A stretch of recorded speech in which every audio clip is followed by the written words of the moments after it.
Hello ನಮಸ್ಕಾರ. ಅಮ್ಮಿಸ್ ಕುಕ್ಕರಿಗೆ ನಿಮಗೆಲ್ರಿಗೂ ಮತ್ತೊಮ್ಮೆ ಪ್ರೀತಿಯ ಸ್ವಾಗತ. ಫಸ್ಟ್ ಆಫ್ ಆಲ್ ನಾನು ನಿಮಗೆಲ್ರಿಗೂ ಮತ್ತೊಮ್ಮೆ ತುಂಬ ಥ್ಯಾಂಕ್ಸ್ ಹೇಳೋಕ್ಕೆ ಇಷ್ಟಪಡ್ತೀನಿ. ಯಾಕಂತಂದರೆ ತುಂಬ ಚೆನ್ನಾಗಿ ಸಪೋರ್ಟ್ ಮಾಡ್ತಾ ಇದ್ದೀರಾ, ಒಳ್ಳೊಳ್ಳೆ ಫೀಡ್ಬ್ಯಾಕ್ಸ್ ಕೊಡ್ತಾ ಇದ್ದೀರಾ. ಇದರಿಂದ ನನಗೆ ಇನ್ನಷ್ಟು ಹೆಲ್ಪ್ ಆಗುತ್ತೆ. ಹೀಗೆ ಸಪೋರ್ಟ್ ಮಾಡ್ತಾ ಇರಿ ಅಂತ ಕೇಳೋಕ್ಕೂ ಇಷ್ಟಪಡ್ತೀನಿ. ಇವತ್ತು ಇನ್ನೊಂದು ಸ್ಪೆಷಲ್ ರೆಸಿಪಿ ಜೊತೆ ಬಂದಿದ್ದೀನಿ. ಇದು ಎಗೇನ್ ಮಂಗಳೂರು ಕಡೆ ಮಾಡುವಂಥ ಒಂದು ಸ್ಪೆಷಲ್ ತಿಂಡಿ. ಇದನ್ನ ಪೇರ್ ಪುಂಡಿ ಅಂತ ಕರೀತಾರೆ.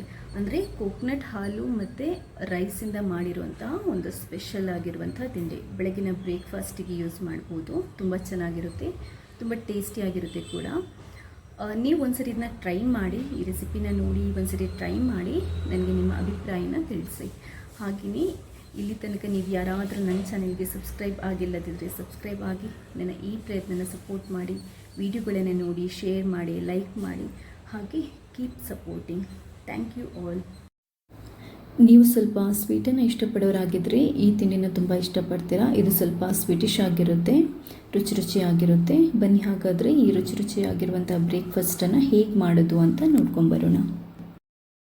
ನೀವು ಬೆಳಿಗ್ಗೆಗೆ ಬ್ರೇಕ್ಫಾಸ್ಟ್ಗೆ ಇದನ್ನ ಮಾಡೋದಿದ್ರೆ ಹಿಂದಿನ ದಿನ ರಾತ್ರಿ ನೀವು ರೈಸನ್ನು ನೆನೆ ಹಾಕಬೇಕಾಗುತ್ತೆ. ನಾನಿಲ್ಲಿ 2 ಲೋಟ ಬೆಳ್ತಿಗೆ ಅಕ್ಕಿ ತಗೊಂಡಿದ್ದೀನಿ ಅಥವಾ ದೋಸೆ ರೈಸ್ ತಗೊಂಡಿದ್ದೀನಿ. ಅದಾದ ನಂತರ ಇದಕ್ಕೊಂದು ಸ್ವಲ್ಪ 1/4 ಲೋಟದಷ್ಟು ಜಸ್ಟೇ ಒಂದು ಸ್ವಲ್ಪ ಚೂರು ಕುಚ್ಚಲಕ್ಕಿ ಸೇರಿಸ್ಕೊತೀನಿ. ಇದು ಯಾಕಂತಂದರೆ ಇಲ್ಲದಿದ್ದರೆ ಹಿಟ್ಟನ್ನು ಉಂಡೆ ಮಾಡಲಿಕ್ಕೆ ನಾವು ಹದ ಮಾಡುವಾಗ ಅದು ತುಂಬ ಟೈಟಾಗಿ ಬರುತ್ತೆ. ಸೊ ಸ್ವಲ್ಪ ನಾನು ಕುಚ್ಚಲಕ್ಕಿನ ಹಾಕ್ಕೊಂಡಿದ್ದೀನಿ. ಹಿಂದಿನ ದಿನ ರಾತ್ರಿ ನೆನೆ ಹಾಕಿದ್ದೆ. ಇವಾಗ ಬೆಳಿಗ್ಗೆ ಇದನ್ನ ರುಬ್ಕೋಬೇಕು. ನೀವೊಂದು ಕಡಿಯೋ ಜಾರ್ ತಗೊಂಡು, ಮಿಕ್ಸ್ ಜಾರ್ ತಗೊಂಡು ಈ ರೈಸನ್ನೆಲ್ಲ ತೊಳೆದ್ಬಿಟ್ಟು ಹಾಕಿ ಅದಕ್ಕೆ. ಅದಾದ ನಂತರ ಒಂದು ಗ್ಲಾಸ್ ಅಥವಾ 1.5 ಗ್ಲಾಸ್ ವಾಟರ್ ಸಾಕು. ಆಮೇಲೆ ಒಂದು ಅರ್ಧ ಸ್ಪೂನಷ್ಟು ಸಾಲ್ಟ್ ಹಾಕಿ ಅದನ್ನ ಚೆನ್ನಾಗಿ ರುಬ್ಬಬೇಕು. ರೈಸ್ನ ಉಂಡೆ ಮಾಡಬೇಕಾಗಿರೋದ್ರಿಂದ ನಾವು ಈ ಹಿಟ್ಟನ್ನು ದೋಸೆ ಅದಕ್ಕೆ ಏನೋ ರುಬ್ಕೊಳ್ಳೋ ಅವಶ್ಯಕತೆ ಇಲ್ಲ, ತುಂಬ ಸಾಫ್ಟಾಗಿ ಏನೋ ರುಬ್ಕೊಳ್ಳೋ ಅವಶ್ಯಕತೆ ಇಲ್ಲ. ಇಷ್ಟು ಸಾಕು. ಇದು ರೆಡಿಯಾಗಿದೆ ಆಲ್ಮೋಸ್ಟು. ಇವಾಗ ಬಾಣಲೆಯಲ್ಲಿ ಒಂದು ಸ್ಟವ್ ಮೇಲೆ ಬಾಣಲೆ ಇಡಿ, ಲೈಟ್ ಉರಿಯಲ್ಲಿ ಇಟ್ಕೊಂಡು ಈ ಹಿಟ್ಟನ್ನು ಅದಕ್ಕೆ ಹಾಕ್ಕೊಂಡು ಇವಾಗ ನಿಧಾನಕ್ಕೆ ಇದನ್ನ ಕಲಿಸ್ಕೊಂಡು ನಾವು ಮಿಕ್ಸ್ ಮಾಡಿಕೊಂಡು ಉಂಡೆ ಮಾಡೋ ಅದಕ್ಕೆ ಮಿಕ್ಸನ್ನು ರೆಡಿ ಮಾಡ್ಕೋಬೇಕು, ಮಿಕ್ಸನ್ನು ಸೆಟ್ ಮಾಡ್ಕೋಬೇಕಾಗುತ್ತೆ. ಮೀಡಿಯಮ್ ಅಥವಾ ಲೈಟ್ ಉರಿಯಲ್ಲೇ ಇಟ್ಕೊಂಡು ನೀವು ಹಿಟ್ಟನ್ನು ಕಲಿಸ್ಕೋಬೇಕಾಗುತ್ತೆ. ಇಲ್ಲದಿದ್ದರೆ ಜಾಸ್ತಿ ಉರಿ ಇಟ್ಟರೆ ಅದು ಗಟ್ಟಿ ಆಗೋ ಚಾನ್ಸಸ್ ಇರುತ್ತೆ. ಸೊ ಅದನ್ನ ಚೆನ್ನಾಗಿ ಮಿಕ್ಸ್ ಮಾಡ್ತಾ ಇರಬೇಕು. ನಾರ್ಮಲ್ ಆಗಿ ನಾವು ರೊಟ್ಟಿ ಮಾಡಬೇಕಾದ್ರೆ ಅಥವಾ ರೊಟ್ಟಿ ತಟ್ಟಬೇಕಾದ್ರೆ ಹಿಟ್ಟನ್ನು ಯಾವ ಹದಕ್ಕೆ ತರ್ತೀವಿ ಆ ಹದಕ್ಕೆ ಇದನ್ನ ತರಬೇಕು. ಯಾಕಂತಂದರೆ ನಾವು ಇದ್ರದ್ದು ಚಿಕ್ಕ ಉಂಡೆ ಮಾಡ್ಕೋಬೇಕಾಗುತ್ತೆ. ನೋಡಿ, ಆಲ್ಮೋಸ್ಟ್ ಹಿಟ್ಟು ರೆಡಿ ಆಗ್ತಾ ಇದೆ. ಇದನ್ನ ನಾವು ಇವಾಗ ಉಂಡೆ ಮಾಡ್ಕೋಬೋದು. ಉಂಡೆ ಮಾಡೋ ಹದಕ್ಕೆ ಈ ಹಿಟ್ಟು ಬಂದಿದೆ. ಇದು ಗಟ್ಟಿಯಾಗಿರೋದು ಜಾಸ್ತಿ ಆಯಿತು ಅಂತ ಅನಿಸಿದರೆ ಒಂದು ಸ್ವಲ್ಪ ನೀವು 2 ಸ್ಪೂನಷ್ಟು ನೀರು ಚಿಮುಕಿಸ್ಬೋದು. ನೀರು ಚಿಮುಕಿಸ್ಕೊಂಡು ಅದನ್ನ ಮತ್ತೆ ರೆಡಿ ಮಾಡ್ಕೊಳ್ಳಿ. ಹಿಟ್ಟು ಆಲ್ಮೋಸ್ಟ್ ರೆಡಿ ಆಗಿದೆ. ಅದನ್ನ ಚೆನ್ನಾಗಿ ಮಿಕ್ಸ್ ಮಾಡಿಕೊಂಡು ಚೆನ್ನಾಗಿ ಹದ ಮಾಡಿಕೊಂಡು ಸೆಟ್ ಮಾಡ್ಕೊಂಡಿಟ್ಟಿರಿ. ಇವಾಗ ಸ್ವಲ್ಪ ಕೈಗೆ ಆಯಿಲ್ ಹಚ್ಕೊಂಡು ನಾವು ಚಿಕ್ಕ ಉಂಡೆ ಮಾಡಿಕೊಂಡು ರೈಸ್ ಬಾಲ್ಸ್ ಮಾಡಿಕೊಂಡು ಇಟ್ಕೋಬೇಕಾಗುತ್ತೆ. ಎಲ್ಲದನ್ನು ರೆಡಿ ಮಾಡ್ಕೊಂಡು ಇಟ್ಕೊಳ್ಳಿ. ತುಂಬ ದೊಡ್ಡ ಉಂಡೆ ಬೇಡ, ಚಿಕ್ಕ ಉಂಡೆಯನ್ನು ಮಾಡ್ಕೊಳ್ಳಿ. ಯಾಕಂತಂದರೆ ಮತ್ತೆ ಇದನ್ನ ನಾವು ನೀರಲ್ಲಿ ಹಾಕಿ ಬೇಯಿಸಬೇಕಾಗುತ್ತೆ. ಮತ್ತು ಅದಕ್ಕೆ ಕೋಕೋನಟ್ ಹಾಲು ಹಾಕಬೇಕು. ಅದು ಸ್ವಲ್ಪ ಚಿಕ್ಕದಾಗಿದ್ರೇ ತಿನ್ನೋಕೆ ತುಂಬ ಚೆನ್ನಾಗಿರುತ್ತೆ. ಸೊ ಚಿಕ್ಕ ಉಂಡೆ ಮಾಡ್ಕೊಂಡು ಇಟ್ಕೊಳ್ಳಿ. ನೋಡಿ, ರೈಸ್ ಬಾಲ್ಸ್ ಎಲ್ಲ ರೆಡಿಯಾಗಿದೆ, ತುಂಬ ಚೆನ್ನಾಗಿ ಬಂದಿದೆ ನೋಡಿ. ಈಗ ನಾವು ಇದನ್ನ ಬೇಯಿಸಬೇಕಾಗುತ್ತೆ. ಬೇಯಿಸಬೇಕಿದ್ರೆ ಒಂದು ಪಾತ್ರೆಯಲ್ಲಿ ಸ್ವಲ್ಪ 4 ಗ್ಲಾಸ್ ನೀರು ಹಾಕ್ಕೊಂಡು ಅದಕ್ಕೆ ಸ್ವಲ್ಪ ಸಾಲ್ಟ್ ಹಾಕ್ಕೊಂಡು ಅದನ್ನ ಕುದಿಲಿಕ್ಕೆ ಇಡಿ. ಅದು ಬಿಸಿ ಆದ ನಂತರ ಇದನ್ನ ಹಾಕೋಬೇಕಾಗುತ್ತೆ. ಅಷ್ಟರಲ್ಲಿ ನಾವು ಕೋಕೋನಟ್ ಮಿಲ್ಕನ್ನು ರೆಡಿ ಮಾಡ್ಕೊಳ್ಳೋಣ. 1 ಕಪ್ಪಷ್ಟು ಕಾಯಿ ತುರಿನ ತಗೊಂಡು ಅದನ್ನ ಒಂದು ಕಡಿಯೋ ಮಿಕ್ಸಿಗೆ ಹಾಕಿ ಅದಕ್ಕೆ ಒಂದು ಅರ್ಧದಿಂದ 1 ಗ್ಲಾಸಷ್ಟು ವಾಟರ್ ಹಾಕಿ ಫಸ್ಟ್ ರುಬ್ಕೊಳ್ಳಿ. ಚೆನ್ನಾಗಿ ನೈಸಾಗಿ ಪೇಸ್ಟ್ ಮಾಡ್ಕೊಳ್ಳಿ. ಅದನ್ನ ಮತ್ತೆ ಬೇಕು ಅಂತಿದ್ರೆ ಒಂದು ಅರ್ಧ ಗ್ಲಾಸಷ್ಟು ನೀರು ಹಾಕ್ಕೊಂಡು ಮತ್ತೊಂದು ಸರಿ ರುಬ್ಕೊಂಡು ಅದರ ಮಿಲ್ಕನ್ನು ನಾವು ಎಕ್ಸ್ಟ್ರಾಕ್ಟ್ ಮಾಡ್ಕೋಬೇಕಾಗುತ್ತೆ. ಒಂದು ಬೌಲಿಗೆ ಬಟ್ಟೆ ಹಾಕ್ಕೊಳ್ಳಿ. ಫಸ್ಟ್ ವೈಟ್ ಬಟ್ಟೆ ಅಥವಾ ಕ್ಲೀನ್ ಬಟ್ಟೆನ ಹಾಕ್ಕೊಂಡು ಅದಕ್ಕೆ ಈ ಪೇಸ್ಟನ್ನು ಸುರಿದ್ಬಿಟ್ಟು ನಾವು ಅದನ್ನ ಹಿಂಡಿ ಅದರ ಮಿಲ್ಕನ್ನು ತೆಗಿಬೇಕಾಗುತ್ತೆ.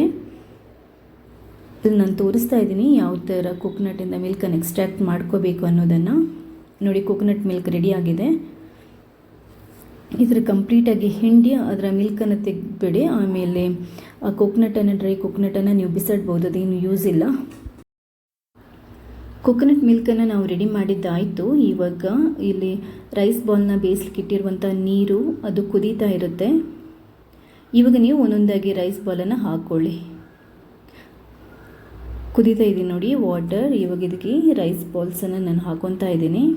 ರೈಸ್ ಬಾಲ್ಸನ್ನು ಹಾಕಿ 1 ರಿಂದ 2 ನಿಮಿಷ ನೀವು ಅದನ್ನ ಏನೂ ಮಾಡೋಕ್ಕೆ ಹೋಗಬೇಡಿ, ಕದಡಕ್ಕೆ ಹೋಗಬೇಡಿ. ಯಾಕಂತಂದರೆ ಇಲ್ಲದಿದ್ದರೆ ಅದೆಲ್ಲ ಮುದ್ದೆ ಮುದ್ದೆ ಆಗಿಬಿಡುತ್ತೆ. ಒಂದು 2 ಮಿನಿಟ್ಸ್ ಅದನ್ನ ಉರಿಯಲ್ಲಿ ಬೇಯಿಸಲಿಕ್ಕೆ ಬಿಟ್ಟು ಆಮೇಲೆ ನಾವು ಅದನ್ನ ಸ್ವಲ್ಪ ಮಿಕ್ಸ್ ಮಾಡ್ಕೋಬೋದು.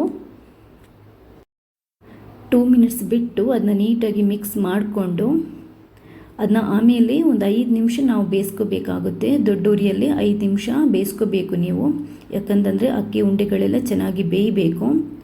ಬೆಂದಾದ ನಂತರ ಇವಾಗ ನಿಮಗೆ ಅದರಲ್ಲಿ ಸ್ವಲ್ಪ ವಾಟರ್ ಜಾಸ್ತಿ ಇದೆ ಅಂತ ಅನ್ನಿಸಿದರೆ 1 ಗ್ಲಾಸಷ್ಟು ಅಥವಾ ಅರ್ಧ ಗ್ಲಾಸಷ್ಟು ವಾಟರ್ ನೀವು ತೆಗೆದಿಟ್ಕೋಬೋದು.